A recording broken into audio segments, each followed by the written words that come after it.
continuar con nosotros. Bélgica anunciaba la presencia a través de este medio que nos permite la virtualidad del doctor Marcos de Mota, reconocido médico, reputado pediatra, y es un privilegio que nosotros podamos contar con la presencia del doctor Marcos de Mota en esta oportunidad.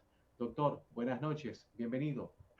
Buenas noches, buenas noches. Para mí un inmenso placer estar en este programa que es mi casa, que ha sido mi casa por muchos años. Saludo Bélgica, Domingo. Hola, hola, ¿cómo está, Víctor, Marcos? un placer y aquí como siempre presto para conversar con ustedes y con esa amplia audiencia que siempre te sigue por todos estos años.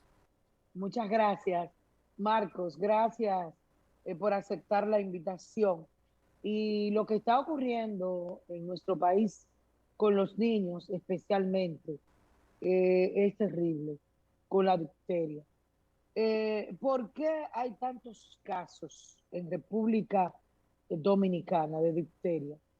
Y primero, ¿de qué se trata esa enfermedad? No, pues en primer lugar es bueno conocer de qué es la difteria. La difteria es una enfermedad provocada por una bacteria que se llama Corynebacterium diphtheriae. Es una enfermedad que ya desde el siglo IV antes de Cristo pues se ha venido hablando de ella. Y esta bacteria generalmente hace sus estragos fundamentalmente donde hay mayor pobreza, es decir, donde hay hacinamiento, donde hay espacios pequeños con muchas personas, donde las condiciones socioeconómicas son inadecuadas, donde hay desnutrición y donde también ocurre, ya sea por descuido de los padres o por falta de llegada oportunamente de las vacunas a esos lugares. Esta es una bacteria se transmite rápidamente, altamente contagiosa y que puede provocar efectos mortales y distribuirse desde las fosas nasales a todo el organismo. En nuestro país, lamentablemente, fruto de esta pandemia que nos ha tocado, pues la gente se enfocó, y diría que todo el mundo se enfocó en el COVID. Y por el miedo, fundamentalmente, a no salir con los niños, pues los padres se descuidaron y no siguieron lo que es el esquema de vacunación en los niños. Y de ahí que ha surgido este brote, fundamentalmente en Yamasá, de Monteplata, donde aproximadamente 20 o 21 niños se afectaron y fallecieron, lamentablemente, aproximadamente 10 niños comprendidos entre las edades de 2 y 11 años de edad. Doctor, ¿cómo se contrae esta enfermedad? Bien. Esta enfermedad se contrae a través de pacientes que tienen la bacteria a través de las gotitas de saliva, al toser, al estornudar, al hablarle, pero también se puede contraer al utilizar, por ejemplo, los vasos, las cucharas, los platos de esas personas que tienen la bacteria. Esos son lo que llaman los fomites. O sea, cualquier objeto puede ser transmisor de la bacteria, el Corynebacterium diphtheriae. Es decir, que es importante toda persona que se sospeche que tenga, esté tosiendo, le duele la garganta, tenga fiebre, pues que si no se aísla, que por lo menos use las mascarillas que no solamente sirven para evitar la transmisión del COVID, sino también para esta enfermedad. Doctor, hay una pregunta automáticamente que Tacón me parece a mí que tuvo la intención en el fondo, pero ¿de dónde viene la fuñía bacteria esa? Que le cae, ¿de dónde le cae al niño o a la persona? ¿De dónde? Y número dos, ¿cómo uno se da cuenta de los síntomas? Un niño no puede hablar. ¿Cómo uno?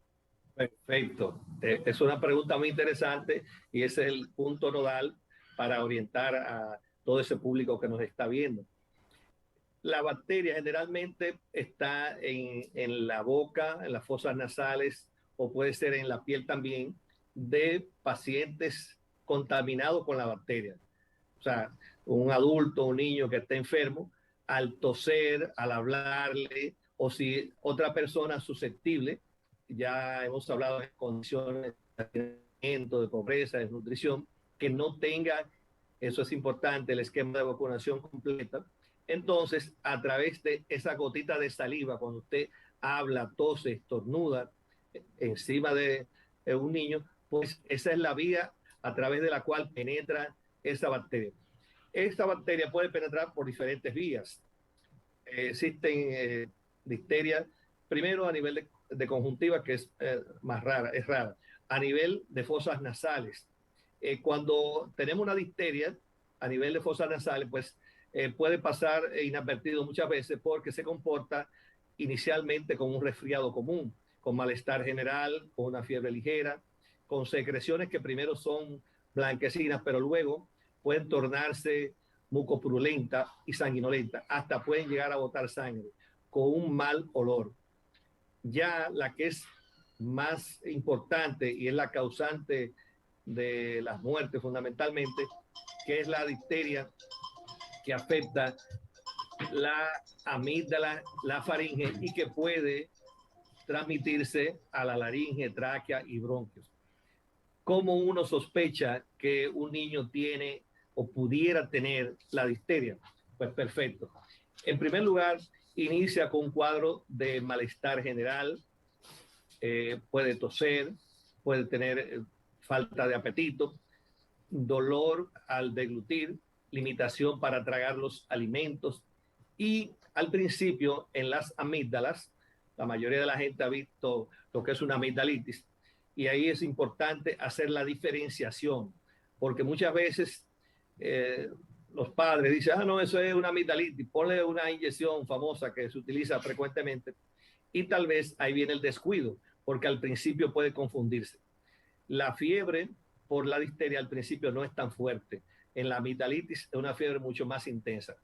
Al principio se observa en la garganta, las amígdalas, unas placas inicialmente que puede ser blanca, pero luego la forma característica y que diferencia la difteria es una placa grisácea, o sea, de color gris, que puede ser marrón.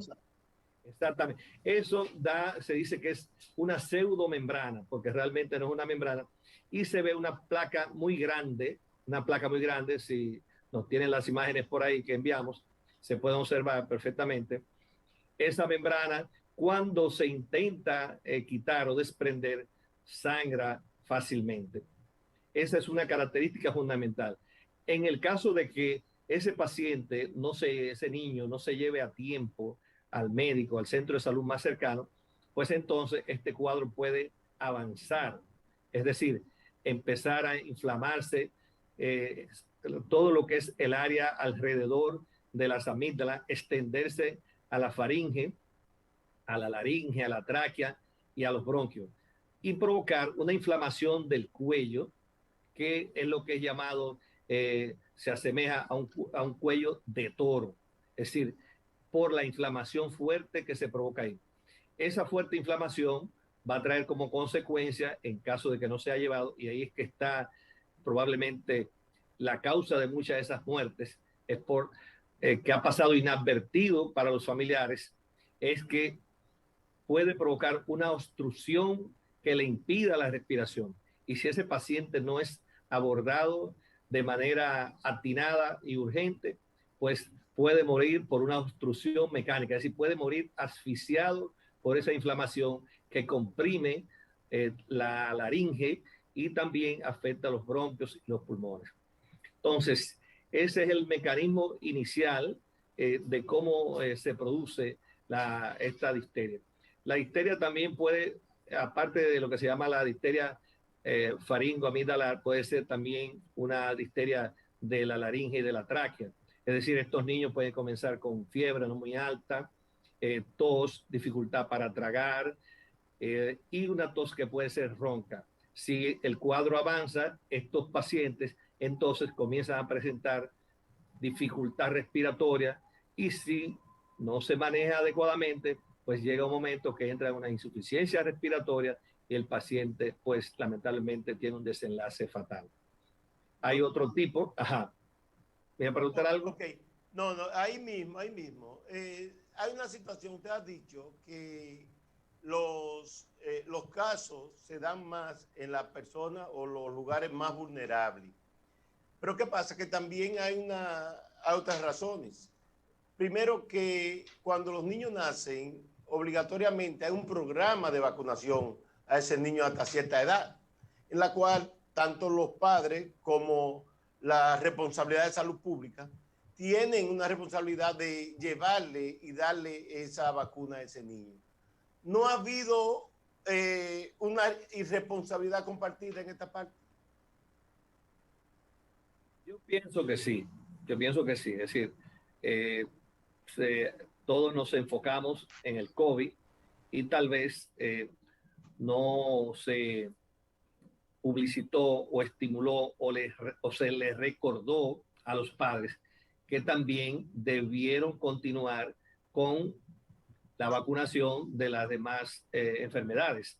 Ahora bien, realmente en los primeros meses de la pandemia la gente tenía un temor increíble porque yo soy pediatra y prácticamente duramos muchos meses que solamente llevaban los niños si se trataba de una emergencia y que de manera diaria prácticamente los padres llamaban a uno: doctor, no quiero salir de mi casa porque no quiero exponer al niño, no quiero exponer al niño. Eso fue una frase muy repetida y eso hizo incluso que los padres no llevaran a los niños a los hospitales o a los centros privados donde se administran la vacuna. Incluso hasta hace pocos meses yo he tenido pacientes que dicen: doctor, yo no había vuelto a salir, revíseme la tarjeta de vacunación porque yo no le he vuelto a poner vacuna. O sea que pienso que sí hay que mantener un programa de orientación permanente a la población para que sepan que independientemente de cualquier circunstancia que ocurra en el país, los niños deben ser vacunados, su esquema de vacunación completo, porque esto va a prevenir enfermedades como esta, que ha sido muy terrible, que ha traído el desenlace fatal por lo menos en 10 niños en nuestro país. Pero hay un descuido en salud pública, no solamente de los padres. Un descuido porque se concentraron en el COVID. No hubo la información adecuada, el recordatorio adecuado en ese aspecto. Eso es así, o sea que eso está ahí y eso es innegable. O sea que es algo, como decía Domingo, una responsabilidad compartida, tanto de las autoridades como de los padres. Doctor, vamos a hacer una pausa antes de tiempo para que nos dé de contestar esta pregunta que voy a hacer. ¿Cuántas vacunas se le ponen a los niños? ¿Es al nacer?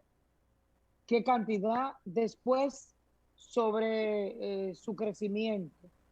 ¿Y cuáles son los riesgos si no se ponen? Después de la pausa.